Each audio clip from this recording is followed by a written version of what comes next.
beasts on the board now that will bring the Savage Queen to her knees. You may refuse me as your sister, but I may compel you as your queen. Now tell me what you know. Alicent Hightower just tried to poison her own son. Let that settle for a second. Not a political rival, not an enemy soldier. Her son, the boy she raised, the prince she sacrificed everything to place in power. The person who was supposed to be the culmination of every calculation she has made across 3 seasons of this show. She looked at what Aemond has become and decided the only remaining move was nightshade in a goblet of spiced wine. And the episode made sure you felt every layer of that decision before she poured it.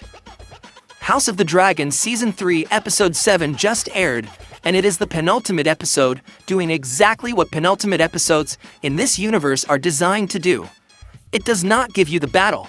It gives you every domino falling into position so that when the battle arrives in the finale, you understand the full weight of every casualty before anyone is dead. Criston Cole's head is on a pike, marching toward Tumbleton. 20,000 rivermen are behind it. Ulf White just sold Driftmark to Ormund Hightower for a title he was never going to earn through loyalty. And Sunfyre is alive, scarred exactly the way his rider is scarred, dragging himself out of the ruins of Rook's Rest with enough fire left to change everything the Blacks thought they had already won. Let's go through every detail, because this episode is packed in ways that require the lore context to fully land.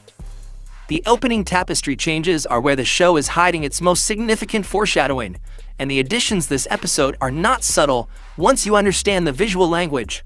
On the Black side, 2 figures sit back to back in a pool of blood, Luke and Jace, Rhaenyra's fallen sons. Luke is depicted missing his lower half, which is the tapestry's grim acknowledgement of exactly how Vhagar ended him. On the green side, Gwaine Hightower and Prince Daeron sit in their own seeping pool, and the visual parallel between these 2 sets of brothers is the episode's thesis statement before a word of dialogue has been spoken. Young men on both sides of this war, bleeding into the same tapestry. Casualties of a conflict started by people old enough to have chosen differently. Criston Cole depicted in the center of a 7-pointed star at the Butcher's Ball, framed almost like a saint, surrounded by the bodies of soldiers he led to their deaths, is the show's most pointed commentary on how history sanitizes its failures. The green color scheme marks his allegiance. The saintly framing marks the dark irony, a man who died surrounded by the consequences of his worst tactical decisions, memorialized in iconography that removes the context entirely. That is how Westerosi history gets written. Helena's episode is the one I want to spend time with, because the show does something it has never done before. It gives us direct access to her internal experience rather than just her cryptic outputs. We are inside her perspective, and what we find there is not madness, it is clarity that has nowhere to go. Her opening dream sequence involves a horse and a gentle interaction, and then the doors of the Red Keep opening to golden light. The camera does not show you what is on the other side. Her expression shifts to dread rather than joy. The freedom visible through those doors is not a comfort to her. It is a threat, because Helaena has seen what lies on the other side of that light, and it is not salvation. Her confinement in the Red Keep is crushing her slowly. She is pale, exhausted, eroded, but she is staying, because leaving might be worse than whatever is coming. The conversation with Rhaenyra about Dreamfire is where Helena's logic becomes most visible and most heartbreaking. She refuses to fly Dreamfire into battle. And when Rhaenyra invokes Viserys, who claimed Balerion in his youth, and then simply chose not to claim another after Balerion died, Helena's response quietly corrects the official version of events. Viserys did not choose a quiet life. He lost the largest dragon in history, and never formed another bond, because Targaryen tradition does not work that way. No rider has ever successfully bonded with a new dragon while their first still lived. No rider has bonded again after losing their first. Viserys' apparent choice was largely the absence of available options dressed up as philosophy. The lore detail here matters, because Daenerys Targaryen herself notes this constraint in the source material. It is a fundamental rule of how dragon bonding works that the show has been careful to honor and is now making explicit. The Grimmer. When Rhaenyra asks what Helaena has seen recently, and Helaena answers with that single word, the fan community immediately split into 3 camps, and all three interpretations are valid in different ways. The White Walkers, the existential threat beyond the wall that both Helaena and Daemon had glimpsed in their visions, the Song of Ice and Fire that Aegon's dream was always actually about. The Shepherd, the religious fanatic from Fire and Blood, who rallies the small folk of King's Landing against dragon riders in ways that will have devastating consequences. Or the Stranger, the deity of death in the faith of the Seven, mortality itself made visible and walking toward the Red Keep. The beauty of Helena's prophecy is that all three can be true simultaneously. The Grimmer is coming. The show is letting you decide which face it wears. Harrenhal is where the episode deploys its most psychologically complex material, and where Alys Rivers demonstrates the specific nature of her manipulation in a way that confirms she is operating on a completely different level than anyone else in this war. Aemond hallucinating his mother comforting him, promising him a son, her voice gradually shifting into Alys Rivers' voice. That is the show making explicit what it has been implying for episodes. Alys is not just offering Aemond a different future, she is inserting herself into the emotional architecture of his past, inhabiting the maternal space that Alicent occupies in his psychology, and speaking to him from inside his own need rather than from outside it. The fact that when Aemond steps outside and sees the real Alicent, he reaches out to touch her hair, confirming she is physically real before allowing himself to react to her, is one of the most psychologically specific details the show has produced for any character. He cannot trust his own senses inside that castle. Alys has made certain of that. And then Alicent tells him she knows what he did at Rook's Rest. Aemond admits it. He admits he intentionally tried to kill Aegon. She calls him a foolish boy, not a monster, not a murderer, a foolish boy, which is the specific register of someone who has run out of emotional options and is speaking from a place of total exhaustion rather than judgment. She has looked at what her children have become and arrived at the conclusion that the only remaining choice is removal. The nightshade in the wine is not cruelty.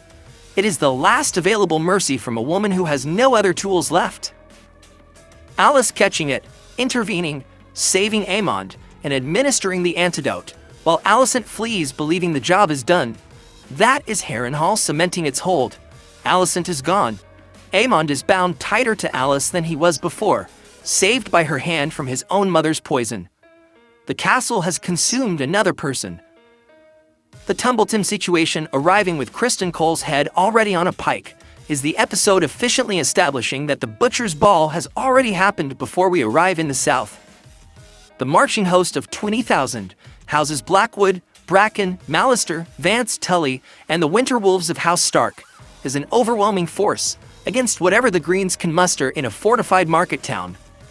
Ormund Hightower's disdain for Cole's Dornish-adjacent origins, his sneering about border heritage and dark features, is the show giving you the internal dynamics of the Green Command before the battle, so you understand that what holds them together is aristocratic solidarity, rather than genuine respect for anyone operating beneath a certain social register. That awareness matters for what Ulf White is about to do. The Nettles resolution in the Vale is the show cleaning up one of the adaptation's most significant lore debates in a single line of dialogue. Lady Jane Arryn mentions rumors of a wild girl living in the mountains among nettles and sheep. That is the origin of the legend. Rhaenyra Targaryen, highborn princess, living wild in the mountains to claim sheep stealer outside royal oversight, and the Targaryens allowing the story of a common girl named Nettles to spread through popular gossip because it is more useful than the truth. The show is explicitly acknowledging how that misremembering happens in real time and who benefits from it. The confrontation at the Dragon Pit between Sheep Stealer, Syrax, Caraxes, and Seasmoke is where the dragon psychology material becomes practically significant. Sheep Stealer reacting violently to Rhaenyra's overwhelming panic is the show demonstrating the feedback loop that makes dragon riding genuinely dangerous. Dragons amplify their riders' emotional states rather than compensating for them. Panic becomes aggression, fear becomes fire, and the additional detail that Syrax may view Sheep Stealer as connected to the loss of her clutch, Vermax and Arax, adds a layer of territorial instinct and deep animal memory to what could have read as a simple aggressive standoff. Dragons remember, and what they remember shapes what they do next. Rhaenyra regaining control of Syrax, But then discovering that Rhaenyra and Daemon attempted to claim dragons in secret is the betrayal that accelerates her isolation. She is a queen who cannot fully trust her husband, cannot fully trust her family, cannot fully trust her Dragonseeds, and is increasingly relying on Mysaria as the one person in her orbit who appears completely devoted to her interests, which is exactly the kind of vulnerability that Mysaria is positioned to exploit. The Sylvie scene is doing important structural work underneath its apparent function as a political briefing. Sylvie telling Mysaria that within the walls of the Highborn, a whore will always and ever remain a whore is not just character commentary. It is the show's thesis on what power actually protects and what it never quite covers. Mysaria believes she has climbed to a position of genuine influence. Sylvie is telling her that the position is real, but the protection it offers has a ceiling that her origins determine. And the episode then shows Mysaria leveraging physical and emotional intimacy with Rhaenyra to cement her standing, positioning herself as Daemon's replacement in the Queen's trust, while the actual Daemon is off in the Vale, doing his own thing. Mysaria is the last person Rhaenyra trusts, and the first person who will betray her if the incentives align, is a thread the show has been pulling since Season 1. And then, Sunfyre, Aegon, and Tywin Lannister, preparing for what appears to be a final stand against the approaching Mouton forces. And Sunfyre drags himself out of whatever comatose state he has been in, his face scarred and burned on the side that hit the earth, mirroring exactly the severe facial disfigurement of his rider. Two beings bonded by shared catastrophe, both of them damaged beyond what anyone expected them to survive. Both of them still here. The symmetry of their matching wounds is the show's most visually and emotionally precise choice in the episode. Aegon and Sunfyre have the same face now. The battle that nearly killed them both left identical marks, and together, still broken, still burning, they incinerate the Mouton soldiers and restore a green advantage that the Blacks had written off entirely. Ulf White's meeting with Ormund Hightower is the episode's final betrayal and arguably its most consequential. The buffoon on a dragon line is delivered with the specific contempt of a man who has been holding his real assessment of Ulf in check for the duration of the negotiation. Ormund knows exactly what Ulf is. He is offering him exactly what Ulf needs to hear: title, honor, the grandeur that Rhaenyra withheld, because he understands that ego is the most reliable lever available. Driftmark as the prize, rather than Honeyholt, is the offer that makes Ulf's decision feel substantial rather than transactional. The ancestral seat of House Velaryon, the seat that represents everything the Dragonseeds were never supposed to reach. Rhaenyra's critical political failure crystallized in that scene. She treated the Dragonseeds as weapons rather than as people who had performed an extraordinary service at considerable personal risk. She gave them danger and withheld dignity. Ulf is not an aberration. He is the predictable result of that calculation playing out exactly as the logic demanded it would. The finale is approaching with the following board state: 20,000 rivermen marching toward Tumbleton, where a numerically inferior green force is waiting. Ulf White's Silverwing is about to turn. Sunfyre is back in the sky with his scarred king riding him. Aemond is at Harrenhal, tethered deeper than ever to Alys rivers. Alicent is gone, believing she has killed her son. Rhaenyra is fracturing, surrounded by people whose loyalty she cannot fully read. And Helena saw something grimmer coming, and refuses to describe it further than that single word. This is Westeros telling you to brace. So here is what I need from you. The Ulf White betrayal. Do you think Rhaenyra should have seen it coming? Or is this a failure that the circumstances made nearly impossible to prevent? And the Sunfyre return. Does his survival change your read on how the Battle of Tumbleton actually plays out? Or did you already expect him to be alive? Drop everything in the comments because the finale is days away, and I want to be in this conversation with you before it airs.